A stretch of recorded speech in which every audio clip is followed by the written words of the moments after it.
Hey guys, what up? This is TSNX Outer. Today we'll be talking about Black Ops 2 Creator Class System and Layout.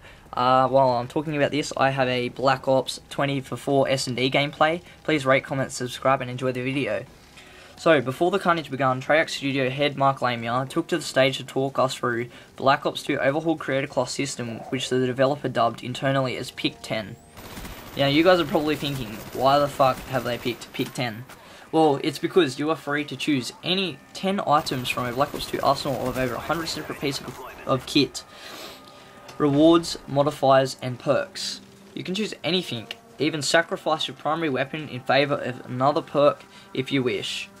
So that's pretty decent. If you guys want to sacrifice your primary weapon for another perk, you can do that. Sacrifice your secondary for another perk, you can do that. So you can basically just bend the custom classes like that. Now you can even bend the custom classes a bit more by spending one of your 10 points on a wildcard. A wildcard is a modifier that allows you to bend the 10-point rules slightly, such as taking a third attachment for your gun, or a second perk from one of the 3 perk tiers. Now that's pretty interesting as well. But the best of all this doesn't let people break the rules at all, because your 10 points are spent quicker than you realise. You can then swap items in and out and get some of your allowance back, and to really hone your custom class. So that's pretty cool, and yeah, that's good. So you can't unlock everything in one playthrough either. Now that was a bit weird, but that's what they've done to Black Ops 2, and that's interesting. So each time you level up by gaining experience, you get 1 unlock token and a choice of 7 new pieces of kit. You can only pick one. The only way to get everything is to prestige. So here is a complete rundown of every Pick 10 item in the Black Ops 2 Creator Class System and from the build we played from the EB Expo.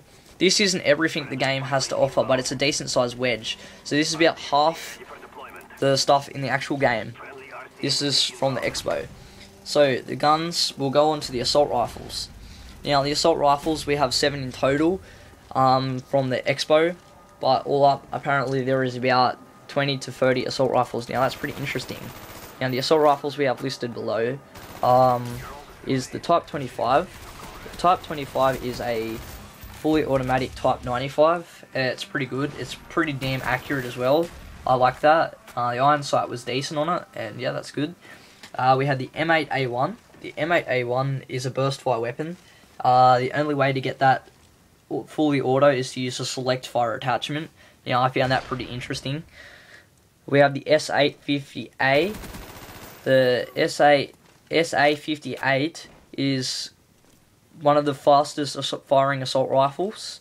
The SIG-556 is one of the fastest firing assault rifles. And then we have the SCAR-H. Now the SCAR-H is returning from Modern Warfare 2 and is also known as the SCAR-L in Modern Warfare 3. So that's pretty interesting as well. And then we have the AN-94, which is basically the same as an AK-47 or an AN-96 if you played Battlefield or other previous Call of Duties. And then we've got a assault rifle, which I didn't get to see or use, which is called the SMR. Now we'll move on to the shotguns. There was 2 semi-automatic shotguns, and these were the M1216 and the Saiga 12. Now they were pretty cool when I was using those. And then our not our bolt action shotgun, but a pump action shotgun was the R870 MCS. That was a pretty interesting shotgun as well. That made a return from Battlefield 3, but Battlefield 3 is a different game to this, so I guess they're putting in more futuristic and more reliable guns. So LMGs, we had the LSAT, the QBB LSW, and the MK48. Now, like I said before, that's not many LMGs, but that's only about half or a quarter of the guns from Black Ops 2 all up. So now we'll move on to the sniper rifles. Now there was 2 semi-automatic sniper rifles in the beta version and 1 bolt action sniper rifle in the beta version. Now the 2 semi-automatic ones was the DSR-50, you can quickscope with that, the SVU A5, you can quickscope with that one as well, and the Ballista. Now the Ballista you can definitely quickscope with, it's like an MSR, it reminds me of it, and you can take the sights of the sniper rifles and replace them with an iron sight. You know, I thought that was pretty interesting as well. You know, that's a pretty good idea. Alright, so we'll move on to the SMGs. We have the MP7, which is making a return from Modern Warfare 3. Now, the MP7 it has a smaller sight on it, and it's not as overpowered as what it was in Modern Warfare 3, which is good. We have the Chickum CQB, had a decent fire rate on it. The PDW57, if you played Black Ops, it's like the 74U. So I like that submachine gun as well. The Scorpio Evo 3 was like a bigger version of the Scorpion.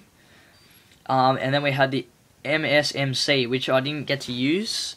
So, yeah, those pretty good SMGs right there. So now we'll move on to our specials that were there. There was only one special that was at the EB Expo, and that was the Assault Shield. Now, the Assault Shield is a metal riot shield that can be planted into the ground as makeshift cover. Now, that's pretty interesting, and if you like riot shielding, you can now use your riot shield as cover. That's pretty good. Now, we'll move on to our secondaries. We have 3 launchers that were from the Expo. There was FHJ 18AA. Now, that was a vehicle lock on, and it had 2 rockets. And 2 rocket launchers that are returning from Modern Warfare 3 was the RPG and the Small. Now, people using the RPG and the Small would be pretty happy because the Small is lock on as well as auto fire, and RPG is just auto fire. So yeah, you guys will like that. Then we had our 4 pistols, which was the Cap 40, TAC 45, Executioner, and B23R. Now, I didn't use any secondary weapons because I was just running my primary weapon with my 3 perks, my wild card, my 3 attachments, and one Semtex and 1 shock charge. Now, for our lethal slots, we had our grenade, Semtex, Combat Axe, which is our Tomahawk, Claymore, C4, and Bouncing Betty. Now, that's a pretty good selection of lethal slots. And we'll move on to our attachments. Our attachments is the reflex sight, ACOG scope, target finder. That's what paints red squares around hostiles at long range or short range. So that's pretty good. The Hybrid optic, the suppressor, fast mag. Now, fast mag is sleight of hand, just an attachment now. So put down in the comments below the video and tell me what you think about fast mag being an attachment or sleight of hand being an attachment now. So other attachments was foregrip, a laser sight, adjustable stock, quick draw. Now, quick draw is also a perk from Modern Warfare 3 that is now an attachment. So if you guys don't like that or want to make a comment about that, just put it in the comments below and I'll comment back to it. We have the millimeter wave scanner. Now, the millimeter wave scanner is basically just a thing that scans through walls. It only gets people that are stationary, but not many people camp that much in Black Ops 2 from what I played. Then we had the grenade launcher, the select fire mode. Now, the select fire mode is what allows you to change fully automatic weapons into burst fire or burst fire into fully automatic. Now, that was pretty interesting as well. Now we have the FMJ rounds. The FMJ rounds is what allows you to shoot through walls very easily. And then we had our extended magazines, which is called the extended clip. Now, for a tactical slot, we had a black hat PDA, which is when you get close to enemy equipment and point this data pad at it, it can hack it and turn it against enemies. It takes a long time to hack though if you don't have hacker on.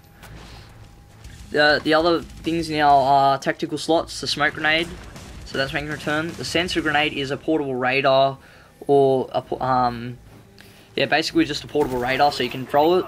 Flashbang's returning, concussion grenade is returning, and the shock charge. So a shock charge is a throwable stick that emits an electric shock across the surface, routing targets to the spot. So it takes about half their health out, and it freezes them on the spot for about 3 seconds. They cannot shoot or anything. That's pretty decent. Another thing that was good but is kind of bad because we might cop boosters again is because of tactical insurgents. So look out for those little faggots too. So yeah. Anyways, we'll go on to the wildcards. Now, the wildcards are bend the rules of the pick 10 system slightly. Now, we have our perk 1, perk 2, perk 3 greed. What these do is it lets you choose a second perk from each tier. Now, we have another couple of wildcards. We have the primary and secondary gunfighter. What that does is it allows us to put 3 attachments on our primary or secondary weapons. We have Overkill, which is making a return from Modern Warfare 3 as a wildcard, not a perk. So you can put your 2 primary weapons on. And Danger Close and Tactician, I didn't use those, so I can't tell you about those. For the rest of our perks, we have, for Tier 1, we have Ghost, which now only hides you from UAVs when you are moving.